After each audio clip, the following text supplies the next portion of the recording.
Hallelujah, praise the Lord. Jehovah banking loans பிரயாணங்கள் மற்றும் Jehovah நிசிலா associate registration வேலைகள் முடிந்து இந்த இடத்திலும் உண்டாகக்கூடிய ஆண்டவராகிய இயேசு கிறிஸ்துவின் 906th gospel in the name of Lord Jesus Christ. Today topic is, why did God say David is after my heart?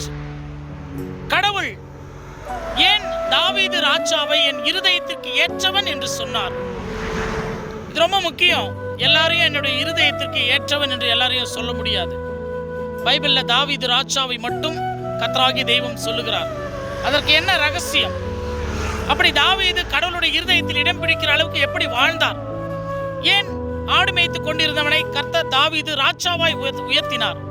அவன் வாழ்க்கையில் என்னென்ன கஷ்டங்கள் பட்டான் என்பதை குறித்து இன்றைக்கு நாம் பார்க்க போகிறோம்.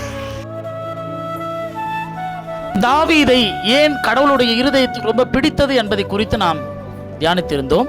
இதை குறித்ததான ஆண்டவருடைய வார்த்தை என்னன்னு சொன்னா, ஒரு மனுஷனை ஒரு கடவுளுக்கு பிடிக்கணும்னு சொன்னா முக்கியமானது மனசு. இந்த மனசுல இந்த வெளி தோற்றத்துல செய்யற வேலைகளை வச்சுலாம் தேவன் எப்பொழுதுமே மனுஷன் எடைப்பட மாட்டார். ஏன்னால் கர்த்தர் இருதயத்தை பார்க்கிறவர். இப்ப இந்த தாவீதை தேவனுக்கு பிடித்ததற்கு ஒரு சில காரணங்களை மட்டும் இன்றைக்கு நம்ம பார்ப்போம். தாவீதினுடைய இருதயம். தாவீது ஒரு முறை தன்னுடைய வீட்டிலே ஒரு வாசம் பண்ணியிருக்கிற பொழுது அவருடைய மனசு எல்லாமே ஆண்டவரை பற்றி நினைக்கிறதா. என்னன்னா, நான் கேதுரு மரத்தில் செய்யப்பட்ட வீட்டில் வாசமாயிருக்கிறேன், என் ஆண்டவருடைய உடன்படிக்கை பெட்டி என்று சொல்லக்கூடிய கடவுளுடைய ஆலயம் ஒரு தரையிலே இருக்கிறதே என்று சொல்லி வருந்தினானாம். ஆண்டவருக்கு ஒரு ஆலயத்தை கட்ட வேண்டும், ஆண்டவர் வாசம் பண்ணன்னு சொல்லிட்டு. என்ன மனசு பாருங்களேன். நம்ம எல்லாம் நமக்கு வீடு கட்டுறதுக்கும், நாம் செட்டில் ஆகிறதுக்கும், நம்ம பிழைக்கிறதும், நம்மளுடைய குடும்ப மனைவி பிள்ளைகள் நல்லா இருக்கிறது மட்டும்தான் சிந்தித்து கொண்டு இருப்போம். அவன் தேவனாகிய கர்த்தருடைய ஆலயத்தை குறித்து சிந்திக்கக்கூடிய நல்ல இருதயம் உள்ளவனாய் இருந்தான். தாவீதுக்கு ஒரு மிகப்பெரிய எதிரி இருந்தார், சவுல் ராஜா. சவுல் ராஜா தாவீதை கொலை செய்து அவனை அழிச்சிடணும்னு கங்கணம் கட்டிக்கின்னு சுத்திக்கினே வந்தார். ஒரு முறை அந்த சவுல் ராஜாவையே தாவீது கொலை செய்யும்படியாய் கர்த்தரை வாய்ப்பு கொடுத்தார். ஆனா தாவீது கொலை செய்யல. ஏன் தெரியுமா?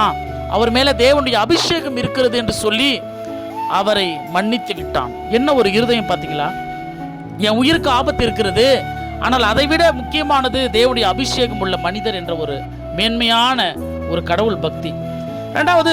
மூணாவது பார்த்தீங்கன்னா, தாவீது பாவம் செய்யும் பொழுது நம்மளை போல அப்படியே வாய் உதார அடிச்சுக்கின்னு இல்லைன்னா சொல்லலை. தாவீது உடனே மன்னிப்பு கேட்டு ஆண்டவருடைய சமூகத்தில் கதறி அழுது தன் பாவங்களை அறிக்கையிட்டான். ஏன்னா வசனம் சொல்லுதுல, பாவங்களை அறிக்கையிடுகிறவனை கர்த்தர் மன்னித்து ஆசீர்வதிப்பார். தாவீது அந்த வாழ்க்கையில் அந்த ஒரே ஒரு பாவம் தான் செய்தார். அடுத்ததா பார்த்தீங்கன்னா, கோலியாத்து மிகப்பெரிய ஒரு வீரன். ஒரு யுத்த களத்தில் தாவீது அவனை எதிர்கொள்ள போறாரு.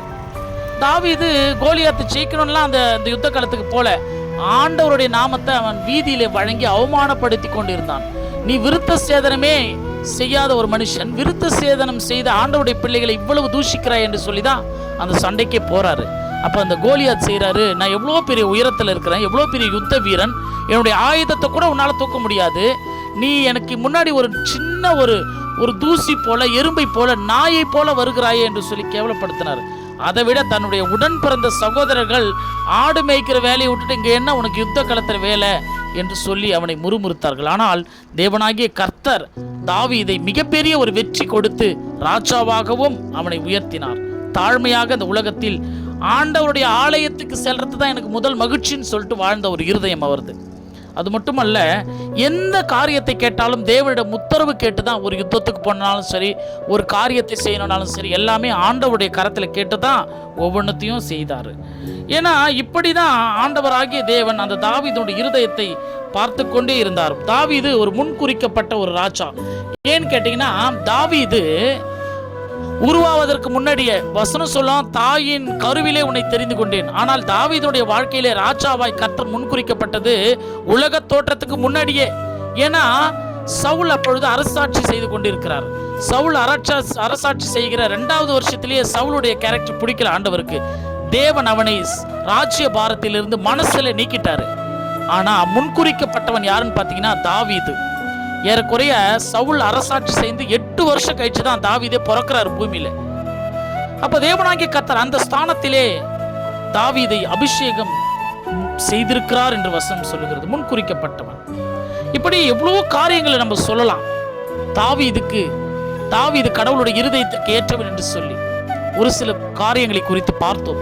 இந்த இருதயம் உள்ள நபர்களாய் நாமும் எழும்பொழுது நம்மையும் தேவனாகிய கர்த்தர் இருதயத்திற்கு ஏற்றவனாக நிச்சயம் தெரிந்து கொண்டு ஆசீர்வதிப்பார். அடுத்த தேவ செய்தியோடு நான் உங்கள் காட் சர்வன்ட் சகரியா சதீஷ்குமார்.